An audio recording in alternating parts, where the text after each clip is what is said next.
सखर में रिपोर्ट करे हुआ Hafeez Lashari royal institute of physiotherapy and rehabilitation sciences Sukkur जे इतमाम हेठ बैच पहिरियों ऐं ॿियों जे शागिर्दनि ऐं शागिर्दाणियुनि जी ग्रेजुएशन ऐं संदन विर्छ जी शानदार पुरवकार ऐं यादगार तकरीब मुनक़िद की वई, जे दौरान लगभग 100 फारिगल तहसील शागिर्दनि ऐं शागिर्दाणियुनि खे डिग्रियूं सर्टिफिकेट्स ऐं एज़ाज़ी मेडल्स सां नवाज़ियो वियो।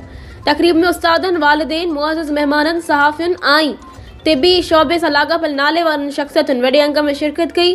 तकरीब के वफ़ाक़ी मुहतसिब सखर रीजन के regional head Syed Mahmood Ali Shah, MS civil अस्पताल Sukkur, doctor Ahmed Mujtaba Memon, doctor Abdul Ghaffar, doctor Santosh Kumar और रॉयल इंस्टीट्यूट के executive director doctor Kainat Nazir खिताब किया। मुक़र्रिरीन चयो त फिजियोथेरेपी एक ॾुखियो पर इंतहाई बावकार शोबो है, जे वसीले इंसानियत की खिदमत जो जज्बो अमली सूरत इख्तियार करे तो। फिजियोथेरापिस्ट समाज में इंतहाई अहम किरदार अदा कन था। प्रोग्राम के आखिर में खुसूसी टेबलोस पेश किया गया, जिनके शिरकत कंदड़नि तमाम घणो सारायो।